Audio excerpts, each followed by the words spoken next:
It's Good News Planet. I'm speaking to Dr. Pepper Schwartz. Hi, Pepper. How you been? I'm great. It's a good day. Thank you.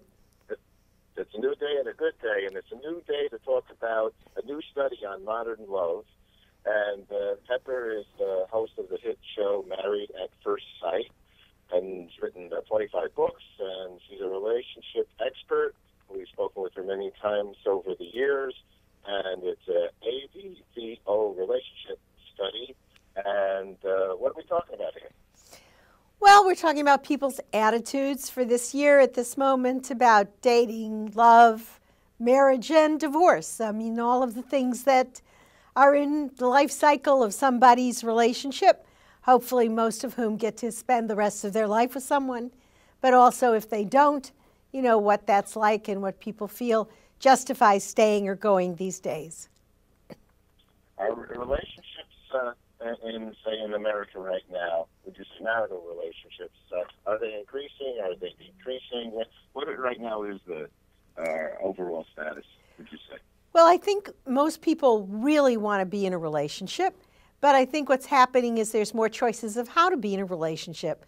42% of the people in this study felt that marriage might be an outmoded institution.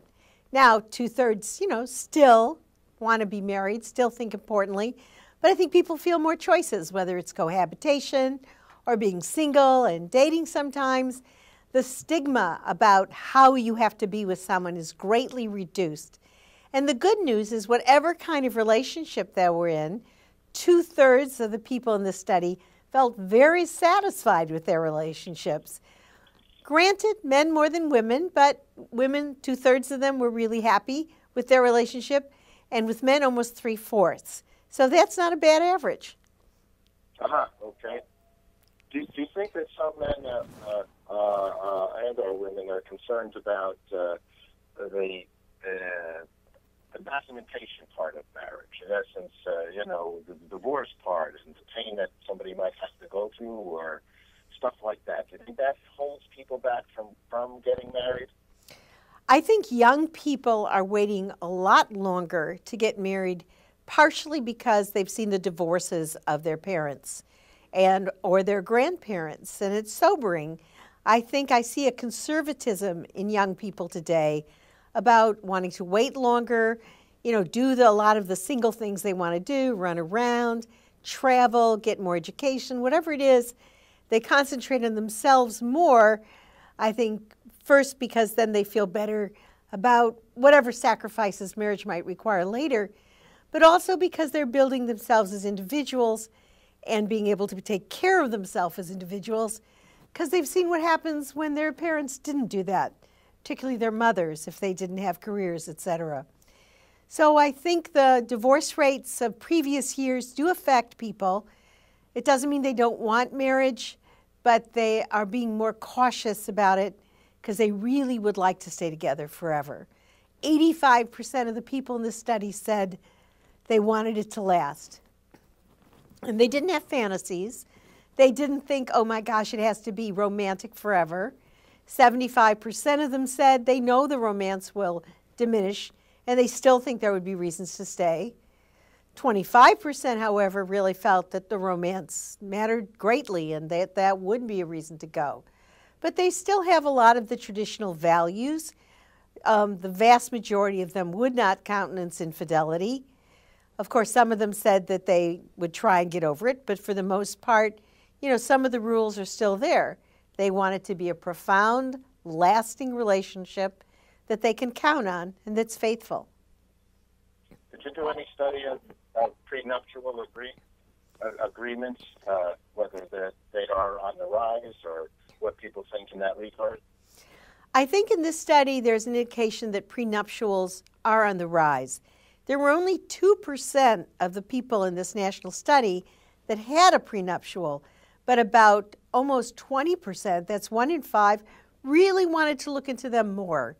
And I think why that's happening and why they're on the rise is because not only are people waiting later to get married so that they've accumulated more independent stuff, a house or some wealth or cars or whatever, so that they want to be careful about maybe losing that, if there was a divorce.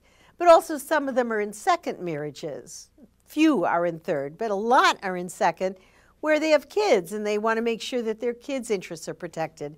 So a community like AVVO, made up of professional lawyers, are interested in those kinds of things to see, okay, if there's a changing approach to prenuptials, maybe that's something our professional community, the 97% of all lawyers in the country are listed on that site, they will give this information to the lawyers so that they will be prepared to answer questions, and they can let people know when they read the findings of this that they're not alone in thinking that a prenuptial might be useful. In fact, one of the interesting statistics from the study was that the vast majority of people who answered it did not feel a prenuptial made it more likely for a couple to divorce.